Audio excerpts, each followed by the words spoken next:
My mom. My partner birthday, we thugging in the hood, Smith and shit.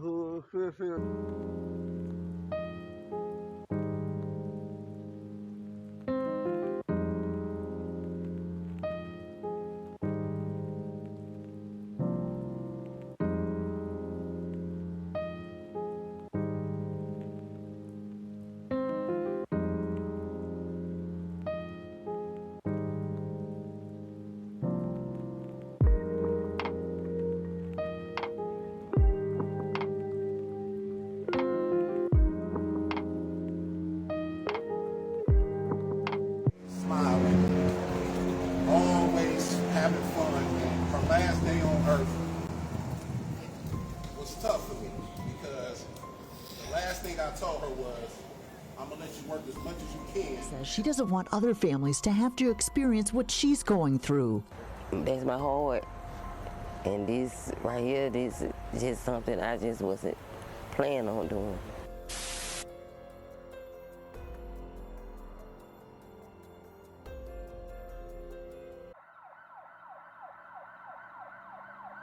"40-year-old Denise Tolbert was known for her vibrant spirit, unwavering loyalty, and a beauty that radiated from the inside out. She had a magnetic presence that lit up every room she entered, effortlessly becoming the life of the party wherever she went.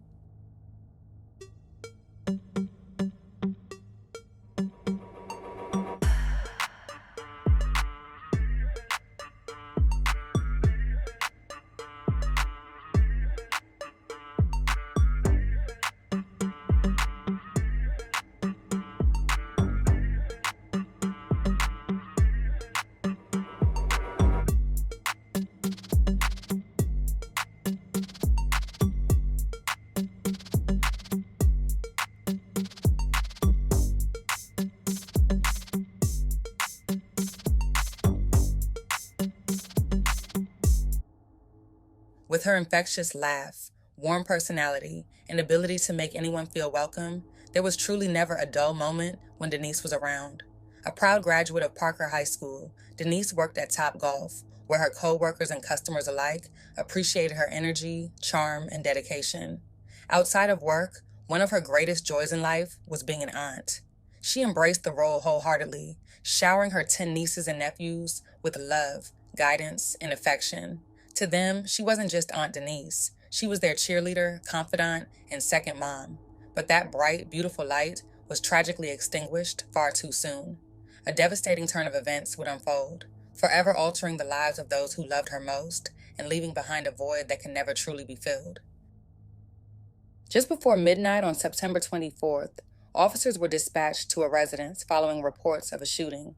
When they arrived at the scene, they were met with chaos and urgency. Inside the home, they discovered two unresponsive individuals, an adult female and an adult male, both suffering from apparent gunshot wounds. The victim was identified as 40-year-old Denise Tolbert, who was tragically pronounced dead at the scene after suffering multiple gunshot wounds. Her boyfriend, 35-year-old Tony Davis, was also found with a gunshot wound believed to be self-inflicted. He was transported to a nearby hospital, where he died 2 days later. Although several other people were inside the home when the shooting occurred, no one else was physically harmed. According to Denise's sister, Monique, she had shared with her that she was in an abusive relationship. The couple had been together for 7 to 8 years and lived under the same roof. Now, Monique is left to plan her sister's funeral, something Denise had hauntingly mentioned just days before her death. Monique recalled a chilling conversation in which Denise told her, "When I leave, you'll be the one to plan my funeral." Monique tried to avoid the topic, saying it was too painful to talk about, but Denise embraced her and said she loved her. Just 2 days later, Monique received the devastating call she had always feared. She said the relationship had been abusive from the very beginning and that she had repeatedly urged her sister to leave.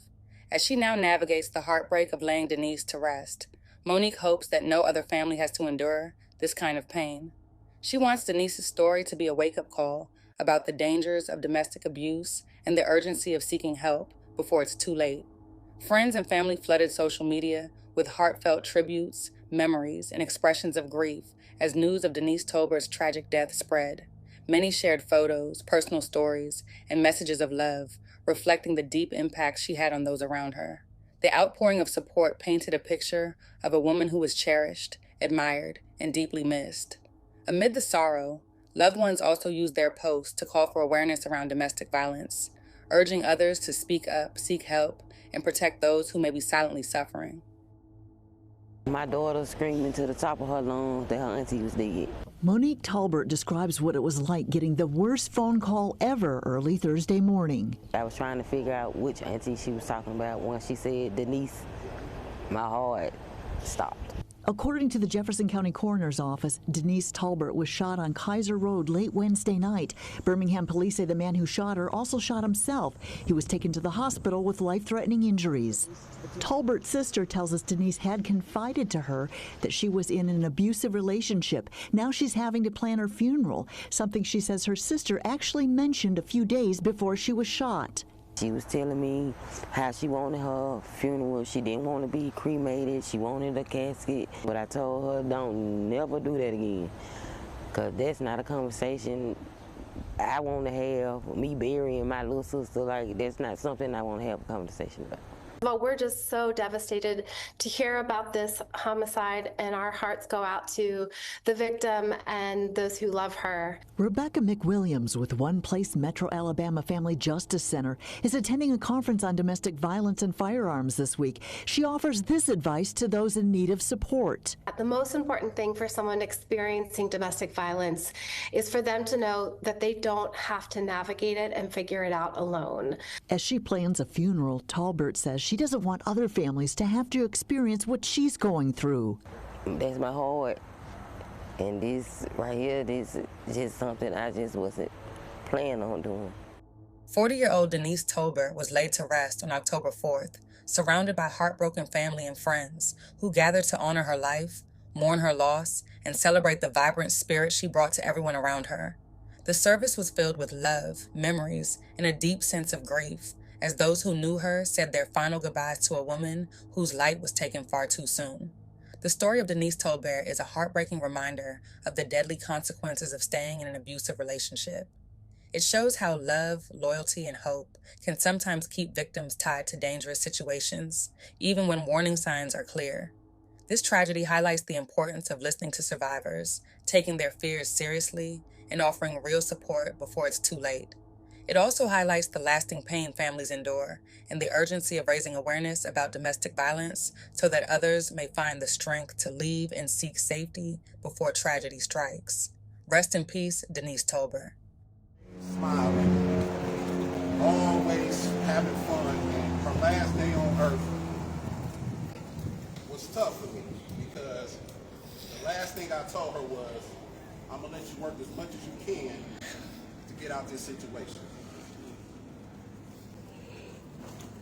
Look, I love you, Denise. We love you, Denise. This is a very tough moment for you guys. Our thoughts and prayers are with y'all.